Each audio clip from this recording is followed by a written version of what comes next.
एक बार बड़ी विचित्र घटना हुई। एक जगह ही कहीं किसी जगह पे रामलीला हो रही थी। रामलीला आपको पता ही है कैसे होती है।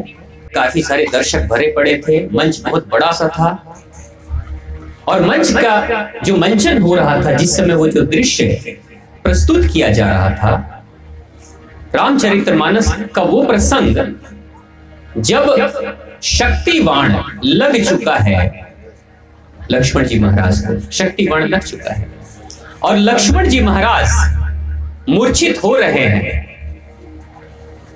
प्रभु श्री राम उनके सर को अपने गोद में लेकर विलाप कर रहे हैं।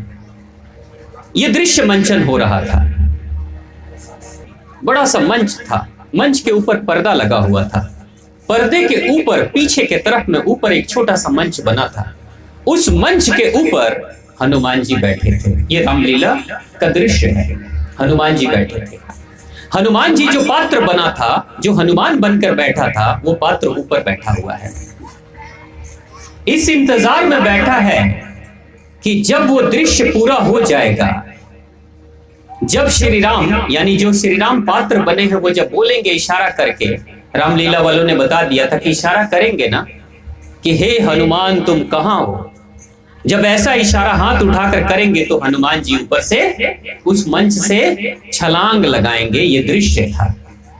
छलांग लगाएंगे और हाथ में जो पहाड़ लेकर बैठे थे मंच के ऊपर से छलांग लगाएंगे और उड़ते हुए पहाड़ संजीवनी बूटी लेकर नीचे उतरेंगे। दर्शक देखकर खुश होंगे। इधर श्री राम का पात्र विलाप कर रहा है लक्ष्मण जी को अपनी गोद में लेकर, और उधर हनुमान जी बैठे हुए हैं पहाड़ लेकर उस ऊपर के मचान पे। दर्शक को नहीं दिख रहे हैं, लेकिन वो जो पात्र बैठा है वो सोचा है अभी तो राम जी विलाप कर रहे हैं ना, समय है, अभी विलाप कर रहे हैं, बहुत समय है, कुछ काम कर लेते हैं। पीने की लत थी उसको, उस पात्र को। वहीं पे बैठे हुए अपना बीड़ी सुलगा देता है। सोचता है लगे हाथ थोड़ा पी ले, थोड़ा एक दो कस ले ले। बैठ के वो लगता है बीड़ी खींचने। और उस नाटक में जो दृश्य था, उस दृश्य को कैसे दिखाना था, जो हनुमान जी का पात्र बना था पहाड़ लेकर बैठा था, उसके कमर में रस्सी बंधी हुई थी और कमर की रस्सी ऊपर के लीवर में लगी हुई थी और लीवर से वो रस्सी नीचे स्टेज के पीछे के साइड में नीचे गई थी रस्सी। एक आदमी रस्सी पकड़कर बैठा था कि जब ऊपर के हनुमान जी नीचे उतरेंगे, छलांग लगाएंगे तो धीरे धीरे रस्सी छोड़ेगा और धीरे धीरे वो ऊपर से उड़ते हुए नीचे आ जाएंगे। ये था सारा। अब जब वो बैठा हुआ है ऊपर का पात्र और देख रहा है कि अभी राम जी में बहुत समय है, तब तक बीड़ी थोड़ा खींच लूं, बीड़ी सुलगा रहा है, खींच रहा है। अब नशा करते करते वो भूल जाता है कि अब बुलाने का समय आ गया है। एक बार श्री राम का पात्र उठाता है हाथ और ऊपर देखता है हनुमान जी को, कहता है हे हनुमान कहां हो वत्स, अभी तक तुम आए नहीं। वो तो बीड़ी सुलगा रहा है, उसको पता क्या, उसको तो पता ही नहीं, वो तो अपने नशे में है। उसके बाद से नीचे के राम देखते हैं, कहते हैं अभी तक उतरा नहीं। तो फिर कहते हैं हे हनुमान तुम कहां हो वत्स, अभी तक आए नहीं। अचानक लगता है अरे नीचे से बुलावा आ गया है। तुरंत से बीड़ी पीछे फेंकता है और जय श्री राम करके छलांग मार देता है। छलांग जैसे ही वो पात्र मारता है, ठीक मेंढक की तरह आकर नीचे गिरता है स्टेज के ऊपर चारों खाने। ऐसा गिरता है कि मुंह टूट जाता है, पहाड़ रुई का पहाड़ बाद में गिरता है और कुछ देर तक बेहोशी रह जाता है। जब गिरा इतनी तेजी में, रॉकेट की स्पीड से आया। रामायण के हनुमान जी तो धीरे धीरे आते हैं ना, टीवी सीरियल के हनुमान जी धीरे धीरे, वो तो आया रॉकेट की स्पीड से। पहाड़ पीछे रह गया, बाद में पहाड़ गिरा, पहले वही आके गिरा। अब राम जी को तो समझ में आ गया, जो पात्र राम का बना हुआ समझ में आ गया कि बहुत तेजी से आया है, स्पीड पोस्ट से आया है, ये इसकी हालत तो खराब है, मेंढक की तरह गिरा पड़ा है। इज्जत बचाने के लिए जो पात्र है वो राम जी के पात्र हैं, वो खड़ा हो जाते हैं, लक्ष्मण जी के सर को जमीन पे रखते हैं और कहते हैं हे मेरे वत्स हनुमान क्या खबर लाए हो। सोचा इज्जत बचा लें, गिरा तो है बहुत तेजी से, लेकिन वो तो अधमुआ सा हो गया है, इतनी तेजी से गिरा है। तो फिर भी इज्जत बचाने के लिए कि बोलो वत्स क्या हुआ, क्या खबर लेकर आए हो।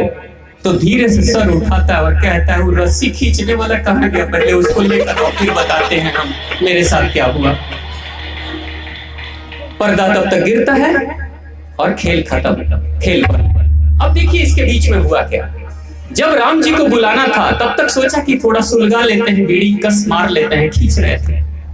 2 बार बुलाया, 3 बार बुलाया, तीसरी बार अचानक से होश से बाहर आए, बेहोशी खत्म हुई, नशा खत्म हुआ, अचानक से हुआ कि बस उतरना है। बीड़ी पीछे फेंका, बीड़ी पीछे जैसे ही फेंकता है वो सुलगती हुई बीड़ी जाकर उस आदमी के कॉलर के अंदर पीछे जाकर घुस जाती है, जो रस्सी पकड़कर बैठा था उसके कॉलर के अंदर पीछे जाकर घुस जाती है और जलने लगती है बीड़ी। तो वो तेजी से, अब जिसका जल रहा है वो तो हटाएगा, तेजी से हटाया, तब तक ये ऊपर से श्री राम करके जंप लगा दिए। अब सीधा का सीधा स्पीड पोस्ट से सीधा मंगल ग्रह से नीचे जमीन पे चले आए। मुंह टूट गया और सारा खेल खत्म हो गया। ज्यादातर भक्त यही खेल, अपना ही खेल खत्म करते रहते हैं। जब राम जी से मिलने जाना है और जिस रोल को अदा कर रहे हैं, जो पात्र निभा रहे हैं, उस पात्र को पूरी तरीके से दिल में बिठाओ ना, कि नहीं भगवान की पूजा भी कर लेते हैं और थोड़ा बीड़ी भी सुलगा लेते हैं, कभी घड़ी भी थोड़ी देख लेते हैं और थोड़ा घर के हालचाल भी पूछ लेते हैं और मोबाइल पे थोड़ा चेक भी कर लेते हैं कि व्हाट्सएप में क्या मैसेज आया और फेसबुक में क्या मैसेज आया है, तो वो कौन सी भक्ति है? तब तो वैसे ही लोगों के मुंह टूटेंगे। इसलिए सालों साल ऐसे भक्त पूजा भी करते हैं, राम जी के साथ रहते हैं, लेकिन दोनों खाने चित्त गिरते हैं और अपना ही एक्सीडेंट करवाते रहते हैं। तो जीवन में कभी भी ऐसा नहीं करना, यानी कि जिसके साथ रहना है, जहां रहना है, एक बार में उसी के पास रहो। अगर भगवान के पास गए हो तो पूरा ध्यान भगवान पे होना चाहिए। घर को पीछे छोड़ दीजिए, जब तक मंदिर में है तब तक घर को पीछे छोड़ दीजिए। जब पूजा करते हैं तो रसोई घर को याद मत करिए, और जब रसोई घर में है तो उस समय पूजा को याद मत करिए, उस खाने को ही प्रसाद की तरह बना दीजिए। इतना मन लगा दीजिए, आपकी जिंदगी बदल जाएगी, फिर भोजन प्रसाद बन जाएगा। तो जीवन के कल्याण के लिए हनुमान जी महाराज यही सिखाते हैं हम सभी को कि जैसे मैं एक बार में श्री राम के साथ रहा तो सिर्फ श्री राम के साथ रहा, इससे अलावा कहीं और ध्यान नहीं दिया, तो मेरे जीवन का कल्याण हो गया। तो हनुमान जी महाराज हम सभी को भी कहते हैं कि मेरे बच्चों, मेरे भक्तों, अगर आप भी मेरे जैसा बनना चाहते हो तो सिर्फ मेरी पूजा मत करो, मेरे कुछ गुण और धर्म को भी तो अपनाओ। जैसे एक बार में मैं एक के साथ रहता हूँ, उसी तरीके से आप भी एक बार में एक के साथ ही रहो, आपके जीवन का कल्याण हो जाएगा। तो प्रेम से बोलिए माँ आद्य शक्ति, माँ भवानी की जय, भगवान प्रभु श्री राम की जय।